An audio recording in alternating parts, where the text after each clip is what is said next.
Hello students, today we are going to discuss the poem Daffodils, which is included in your English textbook Sunbeam English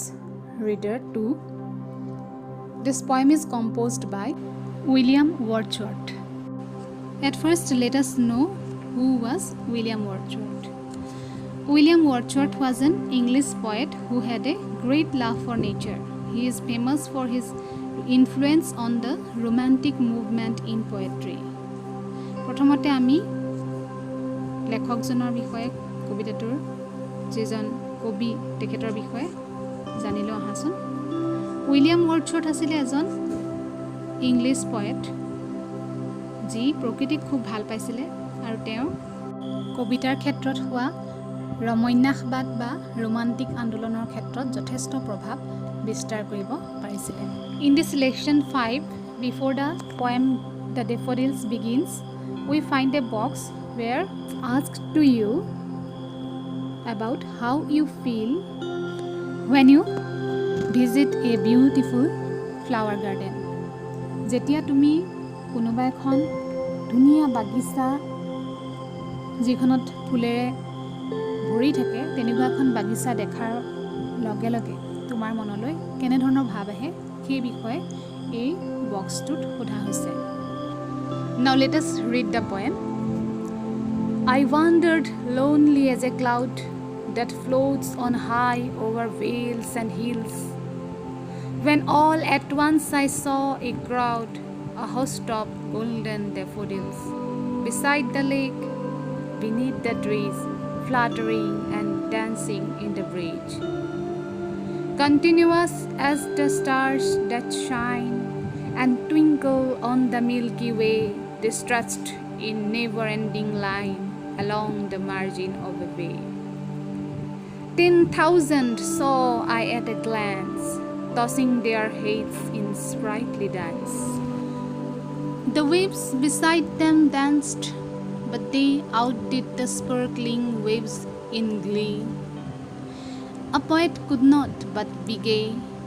in such a jocund company. I gazed and gazed, but little thought what wealth the show to me had brought. For oft, when on my couch I lie in vacant or in pensive mood, they flash upon that inward eye, which is the bliss of solitude. And then my heart with pleasure fills and dances with the daffodils. Now let us discuss the poem. I wandered lonely as a cloud. মই lonely অকলশৰে ঘূৰি ফুৰিছিলোঁ। wander মানে ঘূৰি ফুৰা। as a cloud, cloud মানে হৈছে ডাৱৰ। এচপৰা ডাৱৰৰ দৰে মই ঘূৰি ফুৰিছিলোঁ। that floats on high or vales and hills. float মানে উপঙি থকা, on high মানে বহুত উখত, or শব্দটো হৈছে overটো যেতিয়া আমি স্পকেন ইংলিছত over বুলি কোৱা হয় আৰু overটো যিটুকুৰা উজ্জ্ব হৈ থাকে কথাটো আমি যিটুকুৰা উচ্চাৰণ নকৰোঁ সেইটুকুৰাত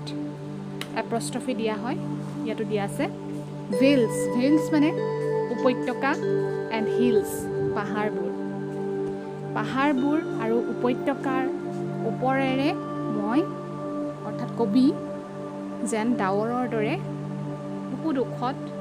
ঘূৰি ফুৰিছিলে। when all at once I saw a crowd, যেতিয়া হঠাতে at once মানে হঠাতে I মানে মই দেখিছিলোঁ I saw a crowd, এটা zoom বহুতখিনি, a host of golden daffodils. host of মানে great number, বহুত বেছি daffodils ফুলবিলাক মই দেখিছিলোঁ। beside the lake, beneath the trees, fluttering and dancing in the breeze. beside the lake মানে হ্ৰদৰ পাৰে পাৰে, beneath the trees গছবিলাকৰ তলত, fluttering and dancing in the breeze. fluttering মানে হালি জালি থকা ফ্লাটাৰ শব্দটোৰ অৰ্থ হৈছে হালি জালি থকা এণ্ড ডেন্সিং আৰু ফুলবিলাকে যেন নাচিহে আছিলে ইন দ্য ব্ৰিজ মানে মলয়া বতাহত গছবিলাকৰ তলে তলে আৰু হ্ৰদৰ কাষত এই ফুলবিলাকে যেন আনন্দত হালি জালি নাচিহে আছিলে কবিৰ তেনে অনুভৱেই হৈছিলে Continuous as the stars that shine and twinkle on the Milky Way, they stretched in never-ending line along the margin of a bay. Continuous মানে একেলেঠাৰিয়ে as the stars that shine যেনেধৰণে তৰাবিলাক উজ্বলি থাকে একেলেঠাৰিয়ে and twinkle on the Milky Way মানে হাতীপতিত এই তৰাবিলাকে যি ধৰণেৰে Twinkle মানে তিৰবিৰাই থাকে শাইন মানে উজ্বলি থাকে একেলেঠাৰিয়ে তেনেদৰে they stretched in never ending line stretched মানে মেলি দিয়া প্ৰসাৰিত কৰি দিয়া in never ending line never ending মানে কেতিয়াও শেষ নোহোৱা সেই লাইনটো কেতিয়াও শেষ নোহোৱা সেই শাৰীবিলাক এনেধৰণেৰে এই ফুলবিলাক প্ৰসাৰিত হৈ আছিলে সেই কথাটো কোৱা হৈছে along the margin of a bay margin মানে সীমা bay মানে ইয়াত হ্ৰদটোৰ কথা কোৱা হৈছে অৰ্থাৎ ডেফোডিলছ ফুলবিলাক হ্ৰদটোৰ পাৰে পাৰে চকুৰে নমনা পৰ্যন্ত বিস্তৃত হৈ থকা কবিয়ে দেখিবলৈ পাইছিল 10,000 saw I at a glance 10,000 একেলগে মই দেখিছিলোঁ at a glance মানে দৃষ্টি এবাৰ দৃষ্টি দিওঁতে মই 10,000 একেলগে দেখিছিলোঁ tossing their heads in sprightly dance toss মানে হেন্দুলনি তোলা আচাৰা এনেকৈ জোকাৰা সেইটো বুজায় tossing their heads in sprightly dance sprightly মানে প্ৰাণৱন্ত লাইভলি প্ৰাণোচ্ছল খুব প্ৰাণৱন্তভাৱে এই ডেফোডিলছ ফুলবিলাকে এটা নাচৰ তালে তালে সিহঁতৰ যেন মূৰবিলাকে খুব ধুনীয়াকৈ আন্দোলিত কৰিছিল কবিজনাৰ তেনেভাৱেই হৈছিল The waves beside them danced সিহঁতৰ কাষে কাষে ঢৌবোৰেও যেন নাচিছিল But they outdid the sparkling waves in glee কিন্তু সিহঁতি অৰ্থাৎ এই ফুলবোৰে গ্লি মানে ফিলিং অফ জয় আনন্দৰ স্ফুৰণ এই ফুলবোৰে আনন্দতে সেই ৱেভছবিলাকতকৈ যেন বেছি ভালকৈ নাচিবলৈ যত্ন কৰিছিল আউটডিড টু আউটডুৰ পাষ্ট ফৰ্ম আউটডু মানে হৈছে টু ডু মোৰ অৰ বেটাৰ দেন আনতকৈ বেছি ভালকৈ কিবা এটা কাম কৰিবলৈ যত্ন কৰা a poet couldn't but be gay এজন কবি আনন্দিত নোহোৱাকৈ থাকিব পৰা নাছিল গে মানে আনন্দিত in such a jocund company jocund মানে জয়াছ খুব আনন্দমুখৰ কোম্পানী মানে সংগ গতিকে কবিয়ে এনেধৰণৰ আনন্দপূৰ্ণ সংগী অৰ্থাৎ এই ঢৌবিলাকৰ লগত যিটো বতাহৰ যিবিলাক ঢৌ সেইবিলাকৰ লগত আনন্দিত নোহোৱাকৈ থাকিব পৰা নাছিল কাৰণ সেই ঢৌবিলাকো খুব প্ৰাণোচ্ছল আছিল I gazed and gazed মই লাগি চাইয়ে থাকিলোঁ but little thought what wealth the show to me had brought